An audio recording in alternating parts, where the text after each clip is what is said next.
Bairstow பிரமா நீதிமான் நீதி தவறி எல்லாமே நிற்கி நீதிமன்ற கோர்ட்டில் டெல்லியிலேருந்து தமிழ்நாடு வரைக்கும் நீதியை தவறி நிற்கி அப்போ அந்த நீதியை பார்க்குறது கடவுள் தான் பார்ப்பார். இப்போ நியாயத்தை பார்ப்பார். அநியாயப்பட்டவனுக்கு உள்ளே தூக்கி போடணும். இதுதான் கணக்கு.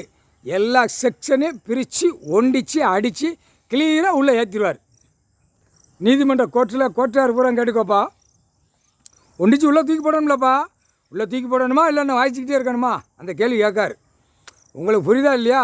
ஒண்டிக்கணும், கேஸை ஒண்டிக்கணும், சிட்டியில் ஒண்டிக்கணும், கிராமத்தை ஒண்டிக்கணும். இங்கே தெற்குப்பாளையம் ராஜபாளையத்தில் வழக்கு ஓடினா சென்னையில் கிடப்பான், சென்னையிலேருந்து அங்கிட்டு கிடப்பான். இப்படியே நீதிமன்றத்தில் வழக்கு ஆடி ஓடி அதுக்கு தான் பஸ்ஸை விட்ருக்கான்.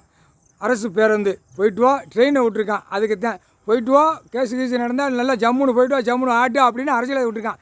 கொண்ட நரம்பை வெட்டி விட்டுருவார். கொண்ட விளக்கமாறு செருப்புட்டு அடிப்பார். புரியுதா? என்ன தப்பெல்லாம் செஞ்சு 7 தப்பு செஞ்சால் உள்ளே கிடக்கான். புரியாடா? சிட்டி கிராமத்தில் கிடைக்கணும். தரையை தடவுடா, விவசாயத்தை தடவி உழைச்சி தின்றாங்காரு. புரியுதா?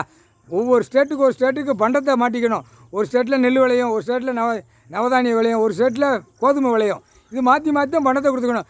எங்கேயோ விளைய வைக்க நம்ம திங்கும், தின்னுட்டு பூமியை அழிக்கும். 2ஆம் நம்பராக திரிக்கிறதுக்கு அழிக்கும், அடுத்து மில்லு தொழிற்சாலை போட்டு அழிக்கும். பூரா சிட்டி கிராமத்தில் கிடக்கணும். ஓடியா நான் 2ஆம் நம்பர் மில்லு தொழிற்சாலை கம்பெனி பூரா கட்டுதேன். பூரா கொத்தனார், கம்பி கட்டுறவன், செடி கட்டுறவன் பூரா ஓடியா பூமி கிடக்கு. கடவுள் பூமியை நம்ம அழிப்போம், நாக்கு 2 அழிப்போம். தப்பு இருந்தால் நீதிமன்றம் கோர்ட்டில் போனால் அது வழக்கு ஆடிக்கிட்டே இருக்கும். பலாயிரம் வருஷம் ஆகும். அதுக்குள்ளே நம்ம செத்து போவோம், சர்ச்சையும் செத்து போவாங்க.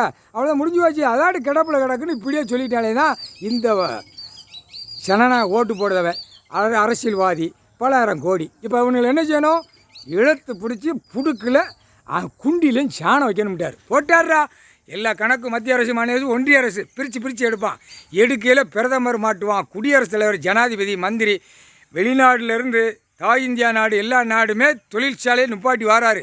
இப்போ 1/2% வந்துருச்சு, இன்னும் 1/2% தான் இருக்குது. அதையும் கூடிய சீக்கிரம் காலி பண்ணிடுவார். காலி பண்ணால் எங்கே வருவான், எங்கே போவான் மானிடப்பே? அப்போ தான் குண்டிலையும் புடுக்குலையும் சாணம் வைப்பார். முக்கால் சத்தியம் அழிக்க வந்த கண்டார ஒளிமணிகளா, விவசாயம் பார்க்குறவனை பூரா வயிற்றில் அடித்து தூக்கு போட்டு சாவிடான். செத்துட்டியா, இடம் கிடக்கா, கொண்டா கால் விற்று நம்ம வாங்குவோம், கெட்டடமாக போடுவோம். கெட்டடமாடா இல்லை, இன்னொரு கணக்கு போட்டார். எங்கெங்கே தன் தரையில் வானரப்பட இராணுவ நிற்கல கெட்டட பில்டிங் ஏறிக்கிட்டு இருந்துச்சுன்னா கெட்டடம் கொத்தனாரி சித்தாளுக்கு புடுக்களையும் குண்டிலையும் சூடு வச்சுருவாங்க. அது வந்துக்கிட்டே இருக்கும், வண்டியில் வந்துக்கிட்டே இருக்கும். சர்ன்னு சுற்றிக்கிட்டே இருப்பான். அப்போ தான் நடுங்கி ஓடையில் வீட்டுக்குள்ளே போவான். விவசாயம் காடு கிடக்கா, புள்ள பொண்டாட்டி கிடக்கா, நம்ம விவசாயம் பண்ணால் சாப்பிட்லாம், அங்கே வேலை பார்த்தா சாப்பிட்லாம், நெல் கொடுப்பான், நவதானியம் கொடுப்பான்னு அந்த காலத்து மாதிரி இந்த காலத்தை கொண்டு வருவார். வர்றா முக்கால் சத்தியம் போட்டாச்சுரா.